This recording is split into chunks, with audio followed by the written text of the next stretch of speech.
It is 1956. Dorothy walks to the store with a coin purse and a handwritten list. No loyalty card, no app, no giant cart, and she feeds her family for almost nothing. 6 forgotten secrets explain why, and number 1 is not inflation. It all began with that little list. In the 6th place, Dorothy's weekly routine began with a pencil, a scrap of paper, and a strict, handwritten list. Tied directly to her planned family meals, this slip of paper was a tool of financial control rather than a simple memory aid. If an ingredient was not written down, it never crossed the threshold of her wire basket, locking in her total bill before she ever left her kitchen.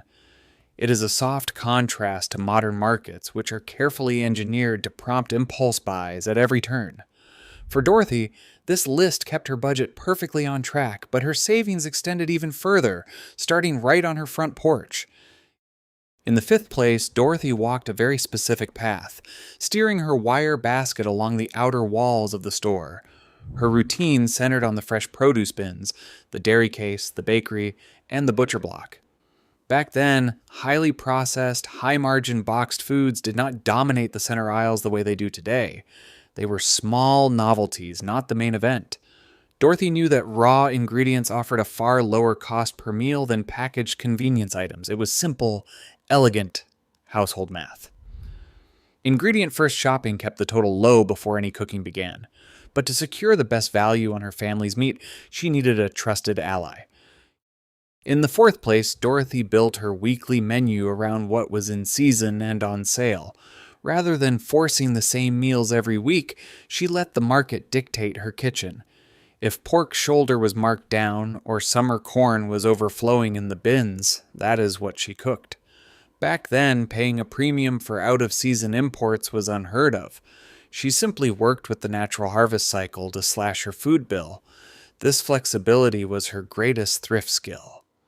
Yet this represents a major turning point, because the savings Dorothy fought so hard to keep were about to face a silent opponent engineered on the grocery shelves themselves. In the 3rd place, Dorothy's kitchen relied on a local community built on reuse and mutual trust. Every morning, fresh milk arrived on her porch in heavy, returnable glass bottles washed and refilled dozens of times. Because she knew her neighborhood milkman, butcher, and grocer by name, her shopping was guided by honest personal advice instead of corporate marketing.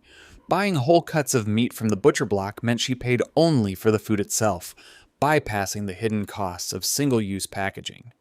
For Dorothy, financial thrift was woven naturally into these face-to-face transactions. But as independent grocers faded, supermarkets began redesigning the very air shoppers breathed to subtly encourage far larger purchases. Number 17, meatloaf with tomato glaze and green beans. In 2nd place, Dorothy practiced the art of the stretch, ensuring absolutely nothing in her kitchen went to waste. When she bought a Sunday roast, she was not just buying one dinner, she was securing a week of meals. Sunday's roast became Monday's cold sandwiches, which then transformed into Tuesday's hearty vegetable soup. Leftover bones were simmered into a rich broth, stale bread was baked into sweetbread pudding, and even the smallest vegetable scraps went right back into her garden soil. By extracting multiple rounds of value from a single purchase, she effectively cut her food costs in half. Today, the average household throws away roughly a third of the food they buy, tossing hard-earned money straight into the bin. Dorothy's zero-waste kitchen is a warm reminder of true efficiency, leading us to her ultimate secret. And finally, in 1st place, the ultimate secret of Dorothy's thrift is that the supermarket itself was not yet a machine engineered to make her spend. Today, staples like milk and eggs are placed at the very back of the store, essentials are constantly shuffled to disrupt your memory, and oversized shopping carts subtly coax you into buying more. Eye-level shelves are packed with highly processed, high-margin items. Dorothy's simple habits, including her handwritten list, her focus on raw ingredients, her trusted merchants, and her zero-waste kitchen, worked so beautifully because the retail world had not yet been designed to dismantle them. Dorothy walked home in the crisp autumn afternoon, her leather coin purse barely lighter. These cozy, mindful habits still work perfectly today. On your next shopping trip, challenge yourself to try just one of Dorothy's forgotten secrets, and tell us how it went in the comments below. Subscribe to the channel for more steps back into our shared history. Dorothy's gentle wisdom proves these mindful habits still work today. Try one on your next shopping trip and share your results below. Subscribe for more forgotten history.